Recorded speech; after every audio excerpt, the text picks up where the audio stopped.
bead head first. What size are you using, Bob? Well, 10s. these are 10s just There's some 12s and 14s. for demonstration. I normally wouldn't go as large as this. And you need to take a sample of whatever chironomid is coming off. Even if you can't see anything coming off, look for the shucks. And you'll see these shucks floating all over the water surface. And there'll be tons of them. And they may be, well, generally will be on the island, probably not more than 1/4 of an inch long. And they're all ribbed. They look like, well, a shuck. And it's what they are. And you can get an idea of the size of the chironomid from that, but you can't tell what color it is. And there are a couple of important things about them, and one is size, and the other is color. Now, if we're going to start with the ice cream cone, I don't know if I can get it on that hook. It's got quite a bend in it. I got one. Yeah, it works. Okay, we've got I don't know. a hook in there, and we've got a decent sized bead on it, so that you can see it. And what this bead is going to do, what we're using, or what I'm using anyway, you guys are using plastic, but small ones. I'm using an 1/8" tungsten painted white bead head. What I do with my bead heads to get them white, so that I can use, I can buy them cheaper, is I buy the ordinary plain lead ones, and then you run a piece of fly line through them, tie the fly line across in front of your desk, get out your little thing of white model paint, and you just paint them all. And leave them on this fly line to dry, and then you strip them all off the fly line into your box, and you've got a whole bunch of white bead heads.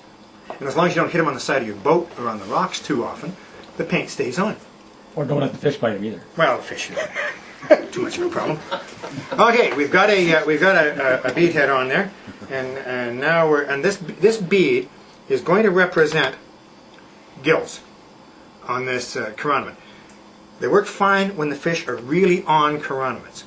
That's all you need to represent the gills. If the fish aren't really on chironomids, but you're chironomid fishing anyway, you might want to put some actual gills on there. And you can use any number of different things for gills. You can use ostrich for gills, or you can use antron for gills. You want some antron? I had some antron in here. Lock the doors. Here's your antron. Now this is actually Zelon. Same thing. Just take a little But I chunk bought off the some carpet. Zelon as well. Oh, here's my antron. Some white in Okay, that you can use carpet. antron that you get off a card like this, which is a poly kind of material, or you can use this Zelon, which is a Metz product. And the Zelon is a really good product. It really refracts light nicely. So I prefer to use Zelon whenever I can for tailing shucks or anything else like that on other flies. He doesn't like my antron. Well, Zelon just has it has a nice refraction. It seems to really appeal to fish for some reason. This come out of decoration. Expensive too. And what is it? Zealand. Zed? Oh, Okay. Actually looks pretty good. that looks okay, doesn't it? This is stuff that come They they come out from the Hudson Bay Company. Look at that. Make yourself another rug fly. Yeah, that's right. Okay, what do we got here? What's next on the list on this one? We're doing the ice cream cone. Okay, let's do some. Let's tie in some materials in. We're going to need some black floss. Secure our bead up there, and just tie your thread on like you normally would.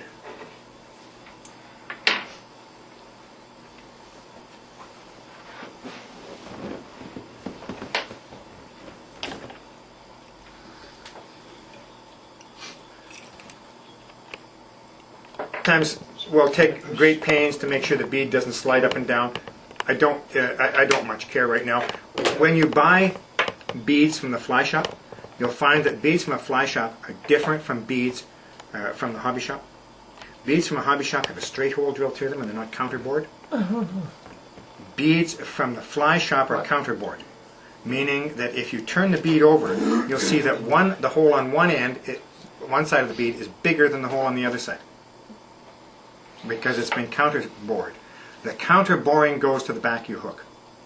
If you put the counter bore to the front of your hook, the counter bore will eat up a good part of the eye of your fly, and you'll have trouble getting your tippet through it later.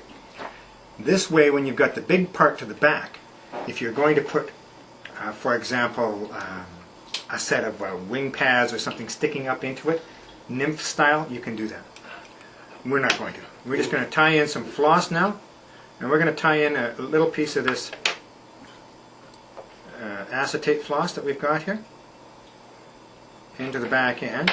Those of you who are new to fly tying, learn to do the pinch wrap. To do a pinch, come up into your fingers like so. We'll turn it this way a little bit more, maybe you can see better. If you take your material, come up into your fingers like that. You can see I'm pinching the thread like that. And then I pull the bobbin down, but I haven't let go of the thread yet. Now I'm going to pull it out from my fingers. Go back up again, down, and pull it out from between my fingers. When I'm holding on to the material on the top of the shank of the hook, like that, I run the thread up in through my fingers and pull it down on top of the material. Pull it out from between your fingers. And that will secure your material like this. That will fasten your material on the top of the shank of your hook. Okay? With chironomids, you may want to go right back around the bend of that hook a little bit to give